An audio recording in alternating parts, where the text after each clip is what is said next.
welcome to the latest Wind in the Willows video review. First of all, Happy New Year to everyone. Hope everyone did have a lovely Christmas and New Year and everything. This is the last time I'll be wearing this Christmassy jumper. This is the second of the New Year episodes. Last week, of course, I reviewed Auld Lang Syne, which was the first episode from Series 4. And then today I'm reviewing Happy New Year, which is the last episode from Series 4. So, as I said before, Series 4 takes you across a whole year, and of course it covers the railway problem. So this is the episode. It's quite a significant one because it's the one where the railway problem is resolved in some way. So without any more ado, let's get into it. So I'm going to press play right now. If you want to stick it up. So it was directed by Jackie Cockle, this one. She of course directed Auld Lang Syne as well, and many others of course from Series 4. This is another one that I remember seeing for the first time on Channel 5 when they were originally broadcast. So I know it was released on video, but I didn't have that video growing up or anything. I don't remember the original broadcast or anything, so it was nice, refreshing one to see. And I remember, as I've said last week, these kind of festive episodes were shown at the festive time of the year when they were on Channel 5. And I think someone rightly said somewhere online that it was 1999, I think, around that time these were shown. 98, 99. Probably New Year of 99 would make sense. And I like that we've got, as you can see, a typical wintry opening there for the narration with some snow. Yet to have any snow here, certainly where we are here. But who knows? We might get some coming up as we get into the more snowy episodes. They're coming, of course. And it's I like this one because it does resolve everything to do with the railway. You certainly get the impression that it's very serious indeed, so it makes you wonder what sort of Christmas they actually had. Of course, the episode that we had prior to this was Tunnels and Tremors, which reviewed a couple of weeks ago, and that was a bit of an odd one. I think a lot of people agree. So this one, it does resolve things a bit. Now, in that wide shot you just saw there, it was quite nice. You saw the whole set there, you saw all the characters together, and there was a corner. You saw one of the corners of the set, and one of those corners actually still exists. It's in the archive, although I don't have any pictures of it. It's nice to know that a bit of a set still exists. But another important thing to point out with this episode is, of course, we welcome back Oberon Mole. And the interesting thing with Oberon, as a few of you have pointed out from reading the scripts, is that Brian Truman originally intended him to be in quite a few more episodes, but they, for some reason, didn't include him. I guess it's for budget reasons, but for this one I'm glad they did. Because he's a lovely character. He's mentioned so much throughout the series, and it's nice to see him back here, reunited with everybody. We only see him in 2 other episodes, one of which I'm still yet to review. So we haven't seen him since Mole's cousin for these reviews, which was a while back now. So this is a very serious opening. We've got very sad incidental music in the background. Toad, for once, seems to be kind of concerned as the others, although he is showing optimism. He's the only one at the moment, suggesting that, as he says there, they could celebrate the new year properly. And it's lovely. You think, that's good on Toad for wanting to kind of keep the festive spirit alive. But everyone else looks thoroughly depressed. Particularly Badger.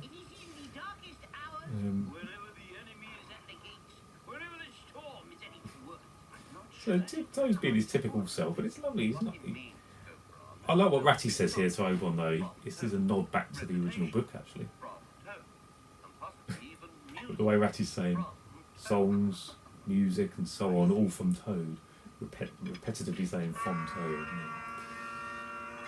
Now, seeing this is a lovely reminder of Old Lang Syne.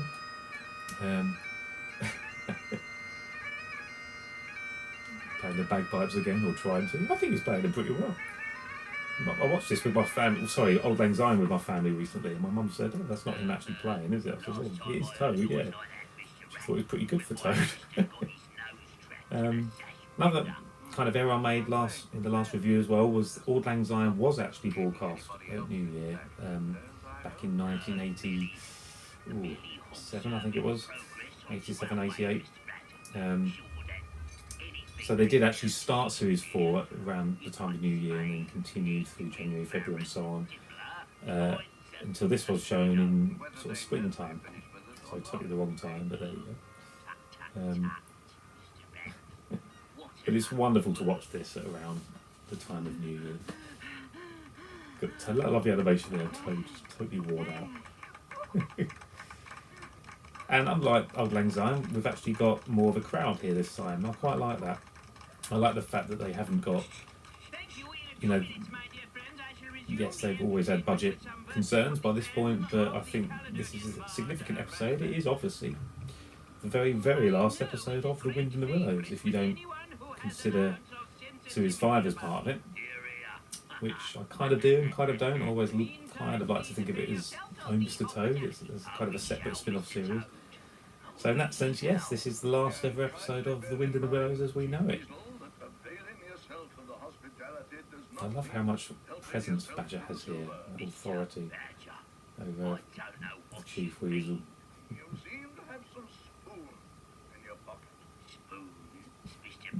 Well, the Chief says spoons like that.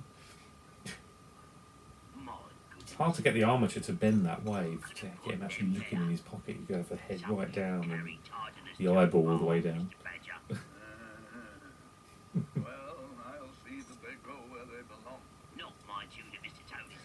So Badger, of course, caught him red-handed. Interesting they don't throw him out. Kind of interesting that the Weasels are still invited to this sort of event. Now this is interesting what the Chief is saying here. So there's actually a little nod back to Buried Treasure, which I haven't actually reviewed yet, because it's one of those episodes that doesn't seem to take place at any particular point in the year. So it is coming up.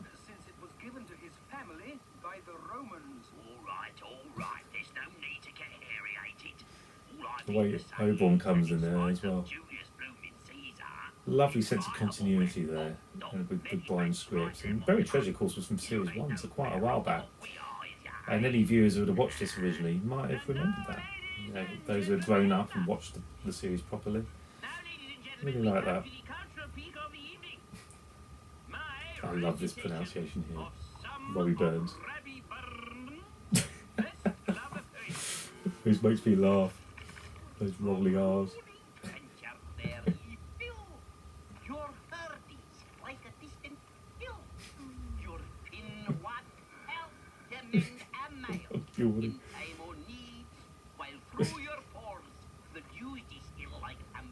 It doesn't get boring listening to it, because even though it goes on and on, but it's just David Jason doing such a great job of rolling his R's and kind of keeping the Scottish accent. But as Toad, wonderful.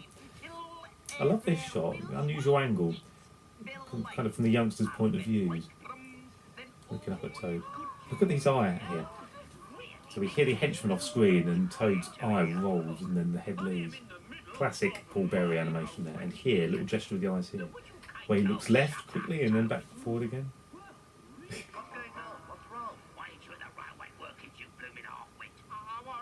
Now this is where we get a bit of drama.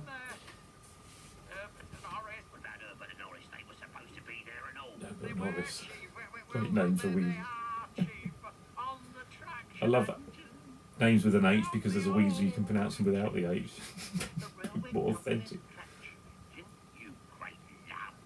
I love Ratty's position here. Wants an answer. Look at that way, he's just leaning and waiting for an answer.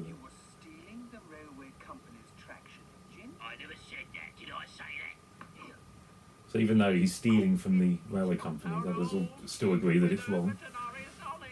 Come on, man. What happened? We got to go and see.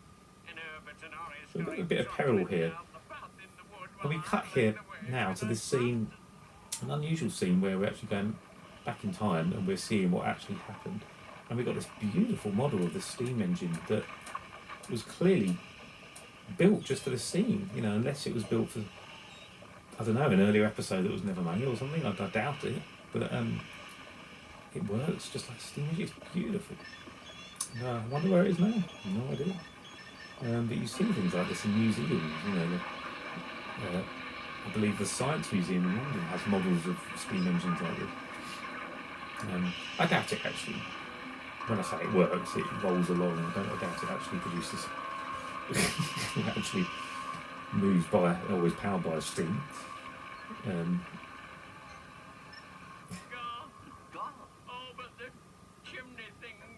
Chimney. I love the way he refers to it as the chimney thing. Right, me. Let's go and see if they're all right. I quite agree. We must go. I say! Listen, everyone. Thank you, Ratty. I was beginning to think... There's been an accident in the wild. I love that. Lovely expression from Toad there, really. Reacting to Ratty.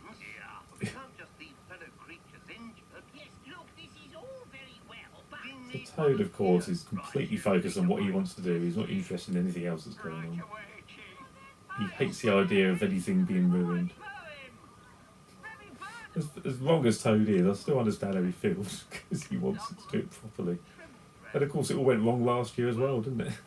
Poor Toad. And it's kind of nice to get outside for a bit, I guess. Yes, Mr. Ratty is. You blooming ear-wicked brain lump of garbage. Yeah, that's not very nice, Chief. Not Now it's interesting when they got the characters carrying lanterns, so many of them as well. They have to be very careful where they put the wires. They can kind of get away with it when it's so dark, but what they would have done is threaded the wires, of course, through costumes and well, it was better to be safe than sorry, Chief. maybe hidden them under the snow in the rest of the set. I don't believe that Something like all that. of us together could get that monster out of there.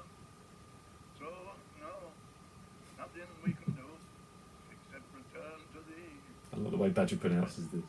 festivities. Festivities. Everyone, that's it. Back to Toad Hall. And on the way, Chief, perhaps you'll explain how two of your colleagues came The to Badger, decide classic Badger there, kind of hesitating before he says colleagues. It's a perfectly innocent explanation for that, Mr. Badger. Almost like he's not quite sure why they are colleagues, or should he call them colleagues as Chief calls them. Oh, there's Toad standing on the doorstep.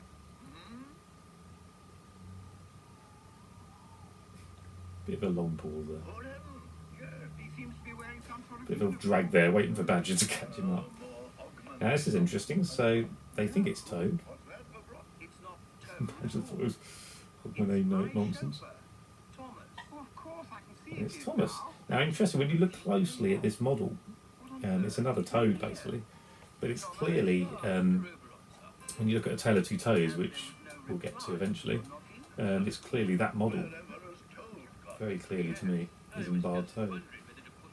And of course, as we know, there are duplicates of Toad anyway, of all the characters. But it's the chauffeur who spoke very briefly, if you remember, in Mole's Cousin. He just says, "Yes, sir," at one point. Toad one. And it's nice to hear him chat properly. So I thought I'd better bring it, sir. Well, And it's the only other episode this chauffeur was in, but his costumes to exist. give up your free time. Lovely costume. Good night, sir. Good night. Gentlemen. Good night. Night. Good night. And a very happy new year. And to you all. Very The way Mole's cheeks drop there is very effective. So simple and yet so effective. What's so And urgent? I've said before, George a lot of people think Mole is the simplest puppet, but they're all simple really, but it's incredible the expression you can get out of them. I can't believe it. Dear Oberon, whatever is it? I can't believe I... Now this is interesting how Oh, old chap. you get a sense that it's bad news. To the others, in case I'm dreaming. Except for when he said, "In case I'm dreaming here," you got a sense that, oh, maybe it's good news. And in great haste. An astounding eventuality. The Bassett and Stanbury Railway Company... Here, seems the geezer's building a railway line. The chief button. Be quiet. But Badger's, Lie on right. Badger just really wants to hear this, of course. have had the results of an independent... So you really get a sense of like this. something big about to happen here. And results of the survey which show that the intended route would take the Little line nod to kind of over totally the weasel's not being unsuspected educated and land. Badger is. Since the sandstone substrata is not only crumbling, but honeycombed with hitherto unsuspected tunnels. Unsuspected tunnels. Does that mean Go on, Mole. Go on. Yes, they were forced, therefore, to abandon the present route and turn the line away from the riverbank and wildwood areas. There we go. Oh my goodness! To travel 10 miles to the north of their original route. So that's it, and it's resolved. What wonderful news. So all that worry about the railway all along, and in the end they had to divert the tracks because of these tunnels. And it's wonderful. It makes you think about, you know, how this is true to life and how things are threatened and reflective of the times, you know, Edwardian England and moving away from that, the golden era, if you like, of Victorian England and like idyllic kind of pastoral landscape and developments and change and technology and all of that, threatening to change all of that. And you've got these group of characters who are animals, but they're kind of human, aren't they, as well? And they were trying to fight it all along. The route was probably going to go through anyway, because at the end of the day they are animals. And I find it fascinating. But I love this, how they're saying hooray for Badger, and it is his forefathers who built the tunnels. The Badgers built the railway, but it's almost like hooray for Badger anyway, for kind of, you know, looking into it all along and involving everybody and raising the alarm and saying, well, this is important. And that's funny, you know, how they realise that that's why the traction engine disappeared into the ground. For the railway company. look here? One at the door. Quiet, everybody. We have a visit. Hey, come on! Oh my goodness. I'd forgotten he wasn't here, forgotten all about it. What are you all doing here? Well, you invited us, Toad. No, I don't mean that. I thought you'd gone to help.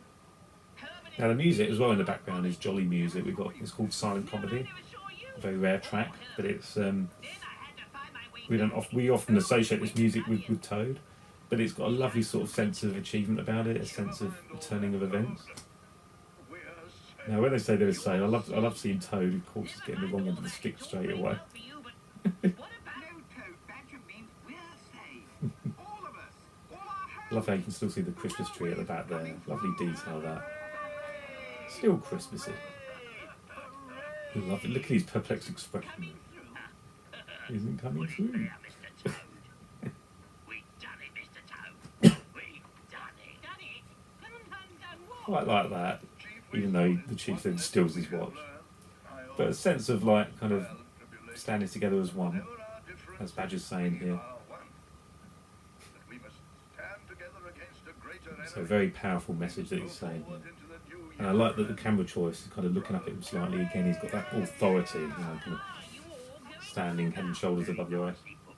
I love the. What is he nasty? Look, I don't understand how... Yeah, on account of how we are brothers. So he doesn't have a clue what's going on. Yeah, my colleague and I would esteem it a favour if we was to be the tall, dark strangers what lets the new year in. Oh, I say, what a good idea. Yes, I can't think of why. I like this line that Badger has where he says at the moment. There you go. Right. Come on, And the henchman you. doesn't have a clue what's going on, as always. Go. Now. Right, Chief. We'll step outside then. Wait for us to knock. They're half an hour. Chief. Shut up and move yourself. I do wish someone would tell me. The henchman is such an idiot, it's like Chief. He's just, Chief wants to get rid of him because the Chief knows he's got the watch and he just wants to get out of there before anyone realises. Now this is interesting how Badger he just kind of brushes it aside. It's almost like it's not that serious. They've stolen the watch, they haven't changed, they'll never change. And of course they certainly don't change when we look at the events of Fatality Toads, which follows this. And there we go, a lovely Happy New Year message at the end. And that's what closes off the whole series. But it's interesting when you think Fatality Toads follows this, and then that leads us into the final spin-off series, the Oh Mr. Toad series, and nothing changes with the Weasels. You almost get a sense that they changed a bit more when we get to the final episode of series 5. So there you go, lovely kind of end to the series, and how lovely to have that happy ending regarding the railway. But it makes you think, God, all that time spent worried about it, as in the other characters trying to get Toad on board and visits to London and all that kind of thing, and in the end, Badger's forefathers saved the day with all those tunnels. So it is a happy new year after all, and it's a lovely contrast to the kind of depressing opening. And it's lovely, so it ends on a high note. So yeah, really significant episode, that one. I think overall, out of the New Year ones, I probably prefer the first one. Just makes me laugh more, I guess, with Toad trying to get back into Toad Hall. But every time I watch this, I like it more and more every time. I think I like to see all the characters. It's nice having everyone there. It kind of would have been nice to have had Otter a bit more involved. You saw him glimpse there, but to have him at the end there, celebrating with the others. I mean, there wasn't a huge amount of Otter throughout Series 4, if you think about it. He wasn't that involved. I mean, episodes like The Lost River is kind of involved a fair bit, but really it's the 4 of them, isn't it? Or the 3 of them. You can't really include Toad with, trying to fight the railway. But the Weaves was a part of it as well, and I like that. It's lovely. So there we go. Happy New Year. That is it. So we have basically the ones we got left. There's not a huge amount. Obviously, more and more winter episodes to come. We have got all the snowy episodes, of course, coming up. But first of all, though, next week's one is going to be Fancy Dress, because that one it just felt right to do that next week, because it's about parties, and if you look at the way Toad always dressed, it still looks quite festive, so it made sense to put it next week. And it does say Christmas been and gone in the narration song. And then after that, we do get into the snowy episodes. You never know, we might have snow here in 2020 at the same time. We will see. But thanks for sticking with me. Keep the comments coming. I will reply, I promise. I will get around to it. It's just been a very busy period. I'm sure it has for all of us. But I will see you next week for Fancy Dress. All the best, and see you then.